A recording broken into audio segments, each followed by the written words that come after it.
this week we are hitting on our third lesson. And just to kind of give you an idea of the spread, that might be a bit difficult to see on my screen, so I'll zoom in just a little bit in case you haven't had a chance to look at the book.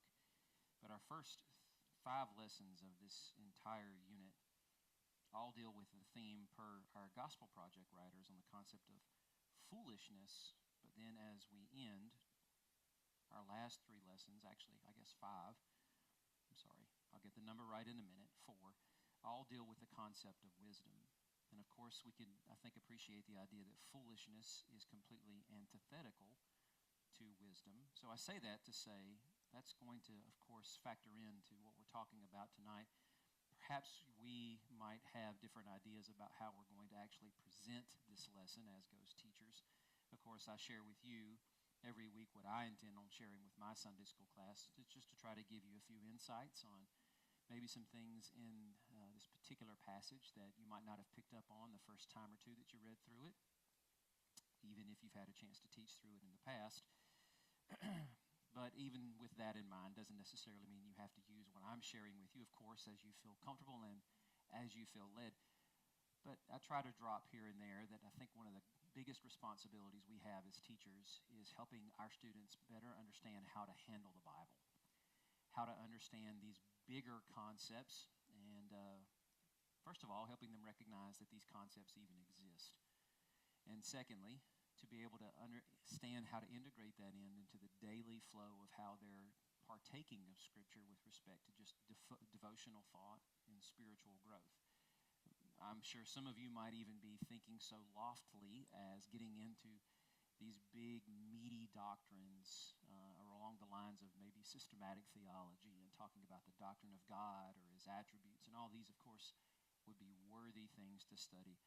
But at the end of the day, if we're not helping our students appreciate there's a much bigger concept here, a meta-narrative that's holding the Bible together, that's helping us appreciate how each of these individual stories are stylized, even with what Dr. Warren is doing right now on Sunday nights, with the theme he's focusing on as goes biblical authors reading biblical authors, and how one author is influencing someone of a later generation, picking up on that concept and advancing it forward, given the time, the circumstances they're living under, and whatever prophetic word the Lord might be saying through that person or individual circumstance, perhaps a psalmist is writing through. Whatever the case might be, these things are important for our students so that we can help them better appreciate the God we serve and what the story of the Old Testament is as it's leading into the New, and understanding that the New is not just a continuance, historically speaking, of the Old Testament story. What I mean by that is it's not just merely the process of years passing until eventually we arrive at the prophesied forerunner of Messiah, and then, of course, Messiah himself. But all of these big concepts, all of these big threads of thought are not abandoned in the Old Testament. They're carried right on in to the New. So with that, what's the meta-narrative we're focusing on right here? Maybe I should say, what's the piece of the meta-narrative we're focusing on? So I know last week I wasn't with you in person, but we were using a slide very similar to this in the lesson that I had posted online. So we're going to keep that schematic and move this forward with the idea of the sins of Adam and Achan being repeated in Saul. Now, let me help, just in case you didn't have a chance to tune in to last week's lesson, by dropping a few little nuggets here. I think it's important for us to make sure our students realize. I don't think it's accurate for us to say that in God giving the people Saul as their king, that He gave them the king that they deserved. Of course, the motivation behind why they are asking or demanding a king is wrong, but the idea of having a king itself is not wrong, because there are clear lines of thought coming from the very words of Jacob in his dying breaths of prophecy to his sons. And one of the longest oracles that's spoken there happens to be about his son Judah. And it's promised that the scepter, an item or article of kingly garb, will not depart from him until it comes to the one who will command the obedience of the nations. And of course, at this point, they are but a clan of people. They are certainly not a nation. There's no one to rule over in kingly fashion. And the only one who's really had that moniker up to this point has been Joseph, who is now the progenitor of the tribes of Ephraim and Manasseh. So there's a destiny as goes kingship. And it's pronounced already, it's going to rest within the hands of Judah and never depart from him. And then, of course, when we get to the words of Moses in Deuteronomy and the speech regarding how the king is to accord himself, Moses, I don't think, is speaking sarcastically as goes the idea of when you want to appoint a king like the other nations have, but rather understanding that this seemingly is God's will, as Moses penned those very words that Judah had spoken. So he knows this is on the horizon for them. Now, when this would have happened under God's timing, had the people not rejected him as king and demanded one of Samuel, who knows? And whether or not David would have been that particular king, because, at this point when Saul's anointed king, David's not even alive. But within a few years, he will be, and so perhaps David would have still ascended to become the first king of Israel had these people not behaved as they did. There's no way of knowing. We don't have that story. But let me focus back in here on what I'm saying about Saul here. There are many elements of previous stories and major characters in Scripture that are hyperlinked into Saul's story in the few chapters that we get from the moment that he is met by Samuel on the road and told immediately in Samuel's first address to him that God has chosen him to be his anointed ruler over his people, over his inheritance, until we get to what we read last week when things start to take a bit of a sour turn. And of course, we're just doubling down on that with this lesson. But in those tiny few little pieces of information that we have in the story up to that point, from Samuel telling Saul, the Lord's chosen you, up until he does what he does in last week's story, there are several things told us about the character of this man that would make us understand that God chose a good king for his people. It's not God's fault that his king actually turned against him, rebelling as he did, and then chose what was wise in his own eyes. Much in the same way, when God made Adam, he made Adam perfect. There wasn't a flaw within Adam. Adam chose to rebel of his own free will. Saul's not perfect. He's a fallen, broken human being. But God, seeing the heart, it's not that he ignored whatever flaw might have been intrinsic within Saul and chose to give the people Saul to teach them a lesson. It is a constant biblical theme to see that God does indeed give the people what they want. And he does that in giving them Saul. But he does not give them a bad king to teach them a lesson so that he can turn right around and give them a better king. How do we know that? Well, some of the first evidences we have is the humility of Saul. Fact is when Samuel approaches Saul and tells him that he is chosen by the Lord to be king, Saul does not jump on the opportunity. Instead, he asks, well, what does this have to do with me? I mean, I'm of the smallest house, of the smallest clan, of the smallest tribe. Surely there probably is someone better qualified than me, much like Moses does at the burning bush. He doesn't outright reject the idea, but he certainly doesn't embrace it. And then, of course, when all the people are gathered at Mizpah to anoint him the second time, but now first time publicly in front of everyone, where do we find Saul? He's not out there in front of everyone. After they went through this very long and drawn-out process of dwindling down from tribe to clan to house, who exactly is this king that God has chosen? And when the name is called, he's hiding in the baggage. But that humility, I think, is placed at the forefront and shines the brightest when, after the moment when Saul leads them to the first military victory against the Ammonites in Jabesh Gilead, there were men who at that public gathering said, this man cannot lead us. They had no confidence in him and rejected him as king. When he comes back celebrating that victory, many of his strongest advocates, probably his own clansmen, were saying, whoever those men were that rejected Saul as king, bring them here, let's lop off their heads. And Saul says, no, we will not do that, because today the Lord has helped us in this. Much in the same way that Moses, as I've already tried to contrast here, continued to be humble over the course of his leadership over Israel. I mean, after all, his own brother and sister rebel against him and try to cast him down, and he does not speak evil of them. He doesn't even speak evil of men like what's their names? Dathan and it starts with a Z. It escapes me at the moment. But nonetheless, when they rebelled against Moses, he still did not speak evil of them. He just committed that to the Lord and let the Lord deal with that. So here we have some elements of Moses in this kingly figure of Saul.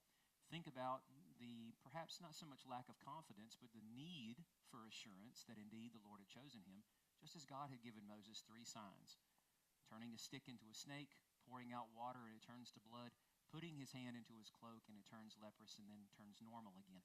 God gave 3 signs also to Gideon before Gideon finally engaged in the battle to deliver Israel. And God gave Saul 3 signs on the road to let him know that indeed God had selected him, had chosen him to be first king over his people.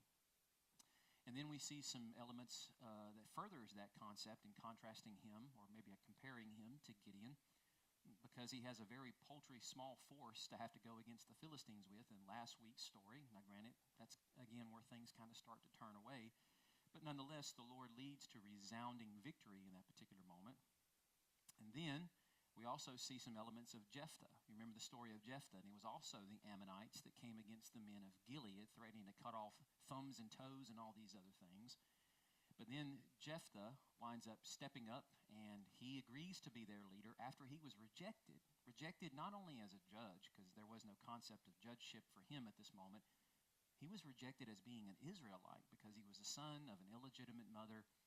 Anyway, point being is that after these people came and asked him, begged him, please come and lead us, and agreed that they would make him leader over their clan, then he is filled with the Spirit of the Lord and leads them to victory, squashing the Ammonites. Well, this is exactly what we just saw in the story of Saul in the scripture prior to last week's story. In other words, the first military victory that Saul had.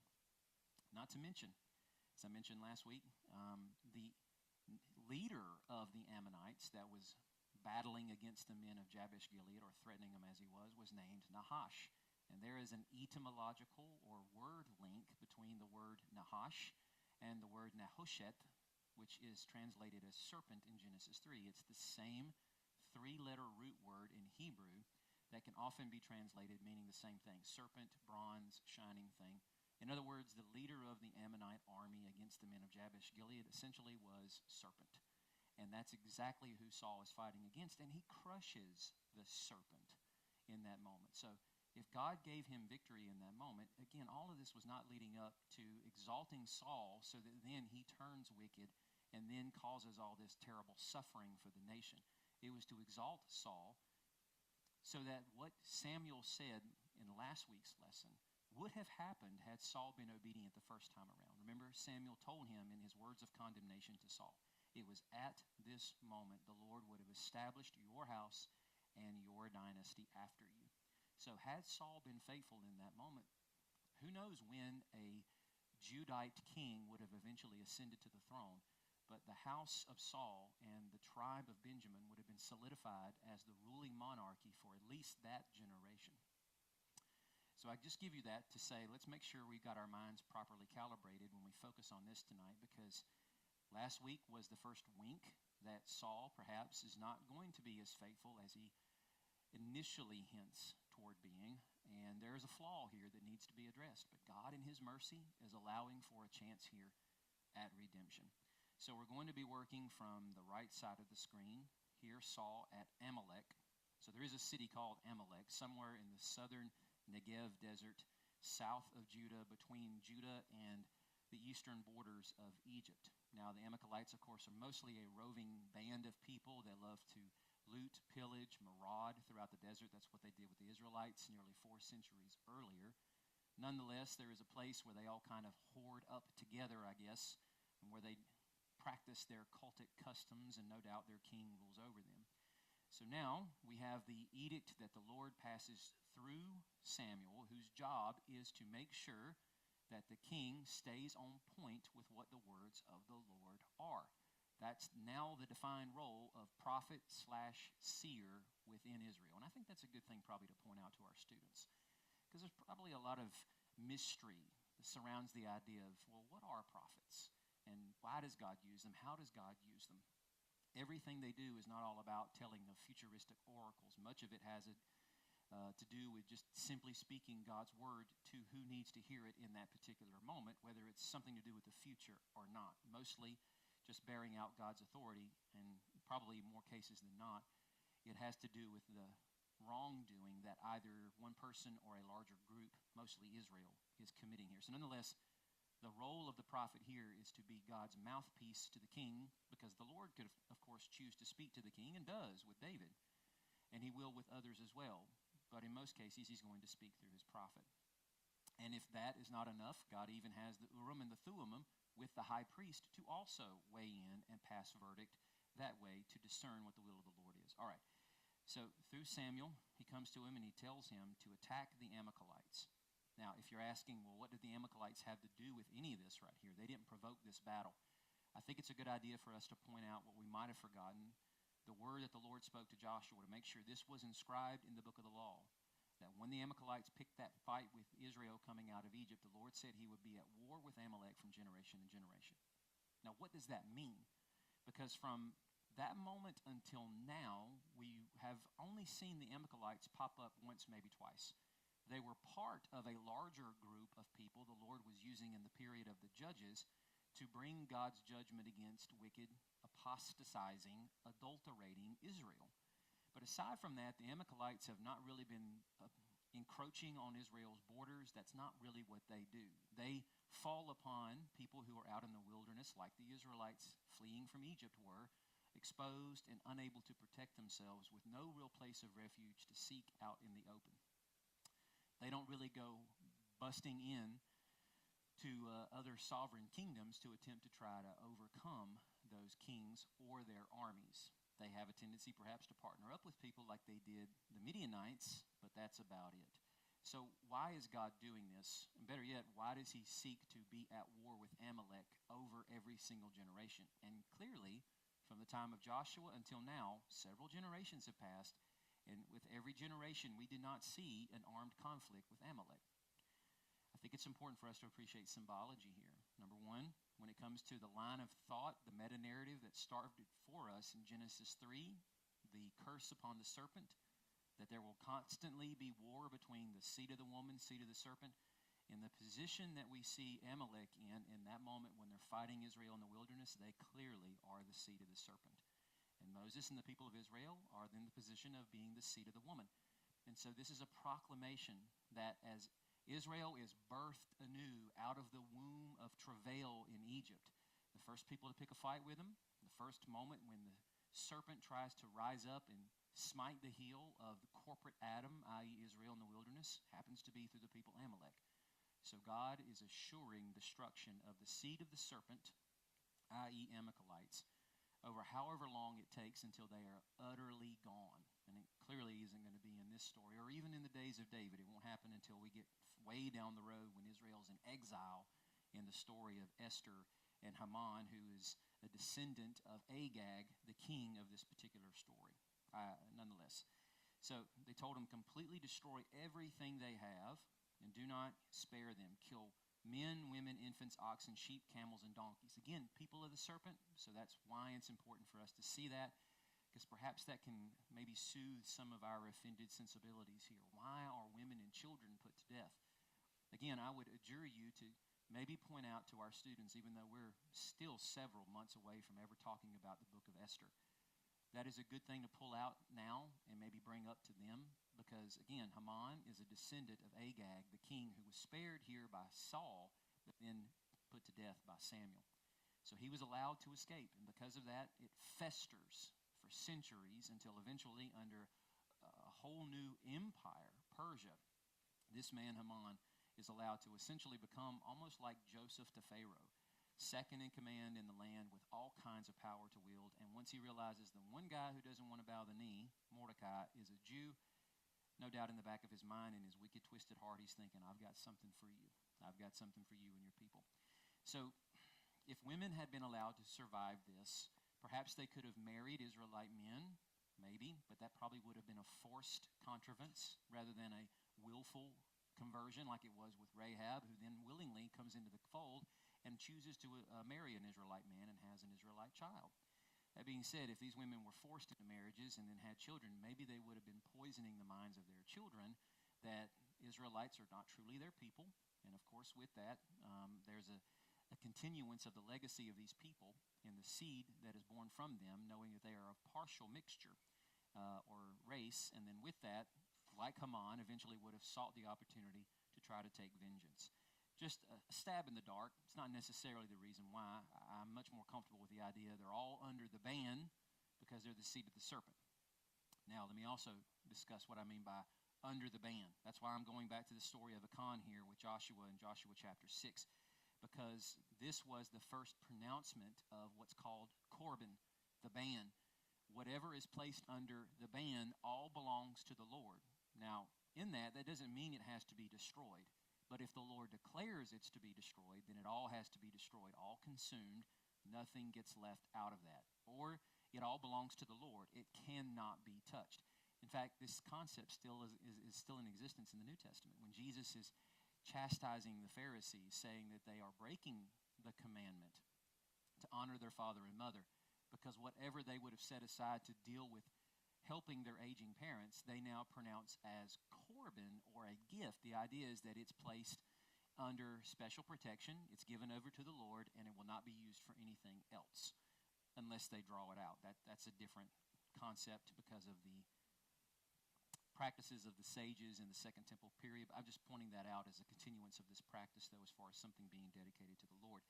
Jericho, everything in it, every living being, that includes animals, and every immaterial trinket that would not be destroyed by the tumbling of that city was given over to God as part of the ban. And Joshua told the people multiple times, even when the walls are about to come down, keep yourselves from the things set apart. If you don't, then you will be set apart for destruction. Now we go back to the story here with Saul. So Saul and his troops, they spared Agag, the best of the sheep, cattle, and choice animals. They got rid of everything else they thought was worthless, as well as the young rams, the best of everything else. This is nothing else than just Saul choosing for himself what is wise in his own eyes. He will tell Samuel when Samuel comes and asks, why did you do this? Because we saved the best of these things for the Lord. And no doubt it was probably the tongues of his own men, along with the thoughts and machinations of his own heart, that were tickling his ears, telling him this was a massive waste. Instead of having to use their own livestock to give thanksgiving offerings, fellowship offerings, burnt offerings to Yahweh, they can use the cattle of their enemies that they have assessed now into their own ranks. And for whatever reason, whether it's fear, because that's what Saul confesses to Samuel, was out of fear of his men, was the reason or motivation he gives in, or maybe because this made some sense. This is definitely a counter offer or a countermeasure of wisdom that's being offered up here, which is important because that's going to help us transition back toward Adam. Now, before we get there, let's remember that we have Achan confessing to Joshua when he's finally outed here through the process of elimination. It's true, I've sinned against the Lord, and this is what I did. I coveted those things. I took them because he thought it was wise. Now, he knew exactly what he wasn't supposed to do. Don't touch those things. As much as Saul knew, you don't spare anything. So how does Achan make this decision? Why does he choose to do that? Well, we covered that way back when we were talking about that story, and now we're carrying that idea forward here. Again, it boils down to the idea of wisdom versus foolishness. And that, of course, bridges us back to the garden, which we're about to get to. Let me bring up one more thing here. So then we have the word of the Lord coming to Samuel, God telling him, I regret I made Saul king because he's turned away from following me. So there was a time when he did. Now, of course, one thing that we're always falling prey to is sometimes we don't know exactly what the timeline looks like, how much time lapses in between what happened last week and then what happens now. So sometimes it's hard for us to see in the midst of what time is passing in between these moments here. When God makes a statement like this, he's turned away from following me, what does he mean? When did that happen? Did it happen last week? And last week, as far as that timeline goes, Saul was told by Samuel to wait 7 days from the moment he was anointed king for Samuel to show up and offer the burnt offering. So he's been a king for all of a week now by the time he offers the burnt offering himself. Again, not sure how much time has passed here, and we don't know how much tutelage that Samuel has been trying to give Saul to instruct him in the way, to help him understand what his responsibility as king over Israel is. But nonetheless, in spite of what's been poured into him, it just has not stuck. Now, going back to Joshua, we are told yet again, because Joshua is doubling down on this, the one who's caught with these things that are set apart, he must be burned because he's violated the Lord's covenant and committed an outrage against Israel. So, I say that because in these two particular moments, I should say I pointed this out because in these two particular moments, we have God speaking through prophets. Remember, Joshua is a prophet. He's the first one listed as a former prophet in the Hebrew breakdown of the Old Testament. Dr. Warren brought this up again on Sunday. He often does this every time he starts a new course. When we look at the word Tanakh, which is how the Hebrews accord the Old Testament, Torah, Nevi'im, Ketuvim, Nevi'im being the prophets, and it starts with it's broken down into at least two divisions, former prophets, later prophets, and former prophet starts with Joshua. So God speaking through the former prophet Joshua and speaking here through Samuel, again, part of that grouping known as the former prophets.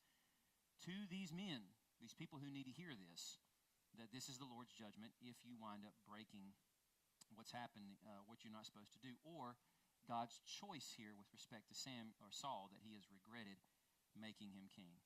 Now we can bridge a little bit over to the story of Adam here, because here we have the Lord speaking directly to Adam, as there is no other intercessor. Who told you you were naked? Did you eat from the tree I commanded you not to eat from? So in each of these instances, we have sin being called out for what it is, and then we can begin to see the process in which God is going to choose to reject that person and move in a different direction. All right. So then we have Samuel coming to greet Saul. And of course, at this point, Samuel already knows that the Lord has rejected Saul.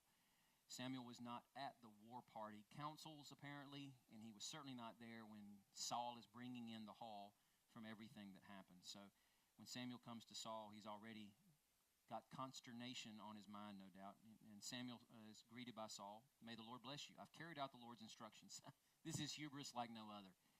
To think in his mind, he has convinced himself that he has actually done exactly what he was told to do, knowing full well he's made adjustments to God's command to him, but he thinks what he did was wiser than what was commanded to him, which of course takes us back to the Garden of Eden. Clearly, that's exactly what the woman is exercising when she chooses to take from the fruit, give some to her husband, who also eats it. And we must remember, those two trees in the garden of life and knowledge of good and evil are sources of wisdom. The book of Proverbs in chapter 3 makes it clear the tree of life is meant to be understood as wisdom that the Lord is inviting us into to partake of and thereby attain to life. Whole Bible concept that, of course, comes to home to roost like most things do with respect to Jesus. When he comes on the scene, who is the embodiment of wisdom, of whose flesh and blood we must partake of in order to have eternal life. But the tree of the wisdom of the knowledge of good and evil is just that, or I should say the knowledge. It's wisdom. The woman looked at it. It's desirable for food, but also to obtain wisdom, as the text says. Saul confesses, I've sinned. I've transgressed against the Lord's command, and I did it because I was afraid of the people. I obeyed them. This is exactly what we have going back to this Genesis story when the Lord told him, Adam, because you listened to your wife and you ate from the tree I told you not to eat, now you're going to lose it all. So this is how, of course, the story ends. Samuel tells Saul that because he is the Lord's spokesman, he is putting on full display now in front of everyone this measure of God's rejection through Saul rejecting Samuel. He will not return with him to give people the facade that he is in fellowship with him anymore, or that God is pleased with him. And he says, because you rejected the word of the Lord has rejected you from being king over Israel. And of course, he's now looking at the torn piece of fabric held in Saul's hand that he yanked from him when he was trying to get Samuel's attention, demanding that he go back with him to show the people they are still in unison with each other. Now, of course, Saul loses the kingdom. Achan loses his life. In case it wasn't clear when we went through this story, the reason why Achan is buried, him and his entire family buried under a pile of rubble, is because this is what Joshua said would happen. You touch what is forbidden, then you set apart yourself for destruction. The same way Jericho was destroyed. By the time that city is completely conquered, it is nothing but a smoldering pile of rubble. That is exactly what Achan and his family are turned into in the valley where they're buried, is a miniaturized Jericho, still under that rubble by the time of Samuel's day. And then, of course, Adam and Eve lost paradise when the Lord rejected them and drove the man out. And again, why? Because wisdom was not followed. Now, just to kind of expand a little bit from a thought that we were given Sunday morning when Bart was talking a little bit about what is the purpose of the law. From Paul's very microscopic, narrow view, notice I did not say narrow-minded, but narrowed view of the law, from the purpose he is trying to illustrate it for to the Galatians. Notice how he does indeed praise the law because it is a schoolmaster. while it does stand as a mirror to point out all our flaws and the fact that we are incapable of keeping it, and of course it demands our death with respect to treason against God. On the other hand, notice that in the Old Testament, first of all, this covenant is presented as a marriage proposal from Yahweh to Israel. It is a contract by which Israel is supposed to keep, and if they do, then God will bless them. If not, he will curse them. It's a suzerain treaty. I would encourage you to look that up in case you're not sure what that means. But on top of that, when Moses is about to bow out as Israel's leader in Deuteronomy, he encourages them to continue to make sure they're focused on those words, and multiple times throughout the book. Why does he do that? He tells them, because if you do, you will live. If you do, you will live. If you obey, if you attain to the wisdom given to you, you will live long in the land, and the Lord your God will prosper you.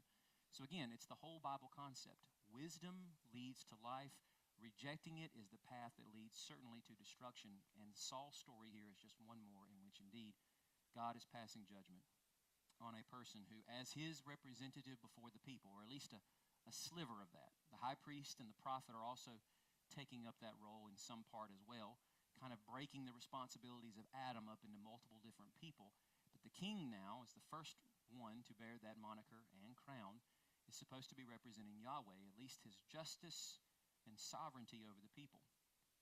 But he is not supposed to be choosing what's right in his own eyes, rather submitting himself fully to Yahweh and the word of the Lord that comes through the mouth of prophets. All right, well, while we got a minute or two left, any thoughts or questions? Well, thank you all for listening.